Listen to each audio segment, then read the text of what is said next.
Počúvate štvrtý diel podcastu ThinkApple.sk.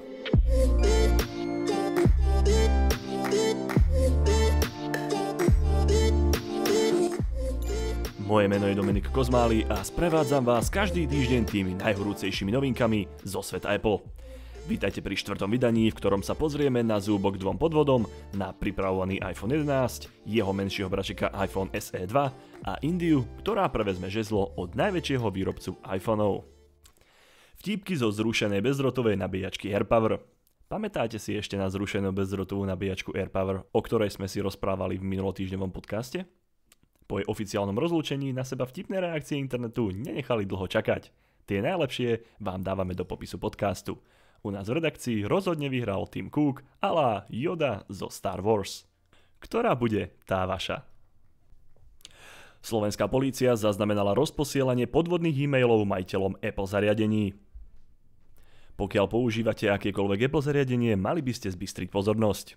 Polícia Slovenskej republiky informovala na svojej facebookovej stránke Hoaxy a podvody o tom, že zaznamenali phishingové správy, ktoré sú rozposielané v mene spoločnosti Apple a informujú o novej objednávke, ktorú je potrebné uhradiť a pre viac informácií o objednávke otvoriť priložený dokument. Phishing je metóda, pri ktorej sa útočník snaží cez elektronickú komunikáciu získať od jeho obete osobné údaje, heslá, bankové údaje, čísla kreditných kariet a podobne. Je teda veľmi dôležité, aby ste na podobné e-maily nereagovali a v žiadnom prípade neklikali na odkazy ani neotvárali prílohy v týchto mailoch, aj keď ide iba o obrázok alebo PDF dokument. Pretože môžu vážne nakaziť vaše zariadenie a ani o tom nebudete vedieť. Pred samotným otvorením e-mailu si overte, od koho je, či nie je za znamienkom zavináč podozrivá adresa odosielateľa a nezabudnite, že Apple si od vás nikdy nebude pýtať heslo od vašich platobných údajov alebo účtov. Preto je najbezpečnejším riešením na dané e-maily nejako nereagovať a ihneď ich nekompromisne vymazať.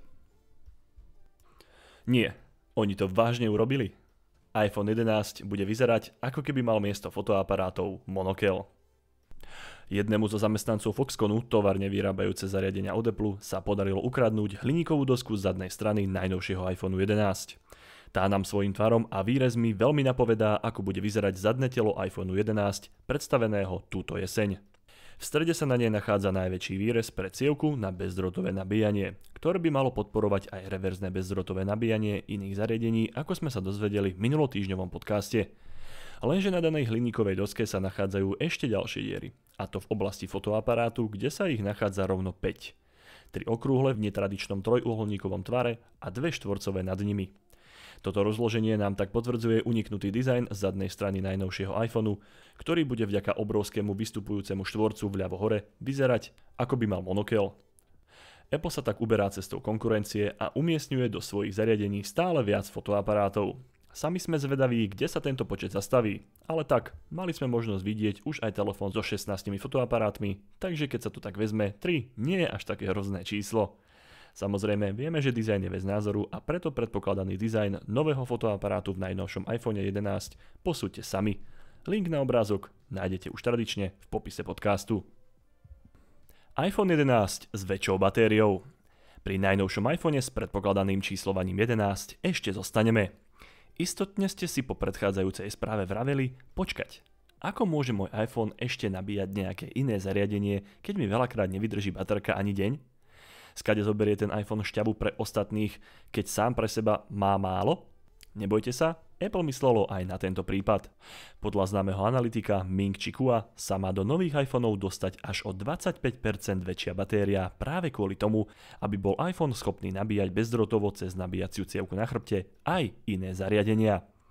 Alebo aby aj dlhšie vydržal v prevádzke počas náročnejšieho dňa. Zväčšenie batérie sa nebude týkať iba 11, ale pravdepodobne aj súčasného iPhone XS, ktorý by mal dostať do vienka tiež väčšiu batériu až o 15%. Samozrejme, až po predstavení v septembri. No a keďže Apple má rado stále tenšie a tenšie zariadenia, cestou zväčšenia hrúbky iPhoneu pre väčšiu batériu sa uberať určite nebude. Spôsob, akým to teda vyriešili, je vcelku prozaický a dá sa povedať, že z časti aj inovatívny.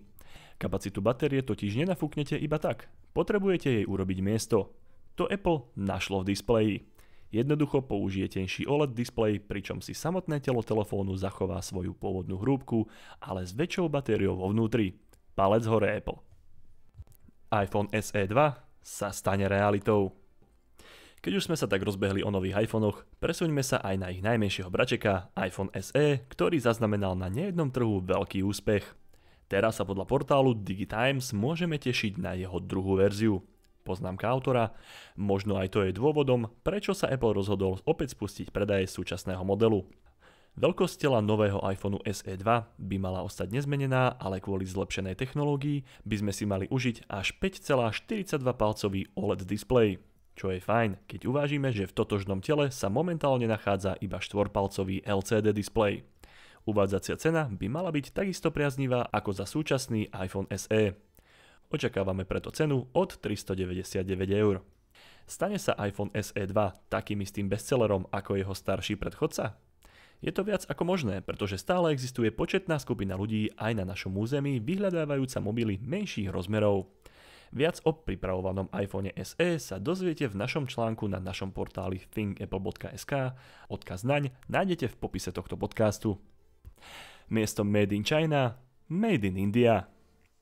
Za všetkým má byť politika Donalda Trumpa a jeho sankciám voči Číne, respektíve produktom vyrábaných na tomto území. A keďže, ako dobre vieme, všetky iPhony sú vyrábané práve tam, Apple musí konať, aby sa dané sankcie nepreniesli aj do konečnej ceny iPhoneov. Tak sa Apple rozhodol, aby tieto nariadenia obišiel, že presunie rovno celú výrobu do Indie. Teda obrazne povedané, neprenesie celú továreň, ale postaví úplne novú. A to konkrétne blízko mesta Chennai v Indii. Tento krok realizuje spoločne s jeho najväčším výrobcom Foxconnom a podľa Bloombergu do jeho výstavby už investovali viac ako $300 miliónov. Nové tohtoročné kúsky iPhoneov preto budú vychádzať už z tejto novúčičkej továrne a rovno v miliónoch s označením, na ktoré sme doteraz neboli zvyknutí: Designed in California, Assembled in India. Hodinky Apple Watch zachraňujú prvé životy v Európe.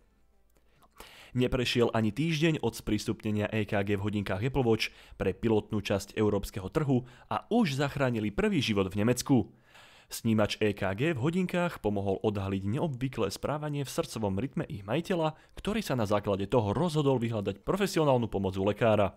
Ten mu po odbornom vyšetrení zistenú diagnózu, ktorá znela predsieňová fibrilácia srdca, potvrdil. Táto choroba je najčastejšou príčinou, na ktorú pacienti bežne zbytočne predčasne umierajú. Meranie EKG na hodinkách Apple Watch 4. generácie sa uskutočňuje prostredníctvom elektród na chrbte hodiniek a digitálnej korunky, ktorej sa stačí dotknúť špičkou prsta druhej ruky. Následne dochádza k 30-sekundovému monitorovaniu činnosti srdca. Tešíme sa, kedy bude daná funkcia sprístupnená aj u nás, pretože sme celosvetovo na neslávnych prvých priečkach v úmrtnosti na srdcovo-cievne choroby. O jej sprístupnosti pre slovenský trh vás budeme samozrejme informovať na našom portáli thinkapple.sk, ako aj v týždňovom newsfiltri nášho podcastu. Jarné farby remienkov pre Apple Watch. Ešte krátka zastávka pri Apple Watch, pre ktoré Apple pripravilo hneď niekoľko nových remienkov vo sviežich jarných odtieňoch. Na výber máme fialový, modrý, mätový a špeciálne vyhotovenia s dierkami pre lepší prietok vzduchu pri cvičení od značky Nike v čiernom, šedom a tyrkysovom vyhotovení. Vynaliezaví študenti okradli Apple o takmer $1 000 000. Dnešný newsfilter zakončíme úsmevnou správou o dvojici študentov z Číny, ktorým sa podaril husársky kúsok a takmer sa im prepiekol. Študenti Han Yang a Yang Yang Zhou študovali v americkom Oregone a prilepšovali si vymieňaním falošných iPhoneov v Číny priamo v pobočkách Apple. Tie boli totiž také dokonalé, že ich nedokázali rozoznať ani samotní zamestnanci Apple. Jeden falošný iPhone ich pritom vyšiel iba na smiešných $30 a podarilo sa im ich vymeniť viac ako 1400 za nový originálny kus s odôvodnením, že sa jedná o chybné modely. Apple toto pri vyrobenie dvoch šikovných študentov stálo vyše $900,000. Celé dobrodružstvo však skončilo až nedávno, po tom, čo sa orgánom podarilo vypátrať, skade sa dostávajú do obehu falošné kusy a oboch študentov zatkli a teraz čelia obvineniam za obchodovanie s falošným tovarom a pre podvod. Kto vie, ako by to dopadlo, keby sa zastavili pri povedzme 500 kusoch a nepokúšali šťastie stále väčšou hamižnosťou. Možno by sme sa o nich ani nedozvedeli, ale to už je iný príbeh. Viac sa o tomto kurióznom prípade dozviete na našej stránke alebo priamo cez odkaz v popise tohto podcastu. A to je na tentokrát všetko. Podcast portálu Thingible.sk vychádza každý týždeň a prihlásiť sa na jeho odoberanie môžete vo svojej podcastovej aplikácii Apple Podcasty, Google Podcasty alebo Spotify. Všetky diely, ako aj ďalšie správy zo sveta Apple, nájdete na adrese thingible.sk. Ak sa vám podcast páči, alebo sme urobili niekde chybu, môžete nás ohodnotiť napríklad na iTunes alebo vo svojej obľúbenej podcastovej aplikácii. Ak nám chcete poslať pripomienku, môžete nám napísať na Facebooku thingible.sk, kde si radi prečítame vašu spätnú väzbu. A ak sa vám podcast naozaj páči, tak o ňom určite povedzte niekomu, kto ho ešte nepočúva. Pomáha nám to rásť a zároveň ho oveľa radšej tvoríme.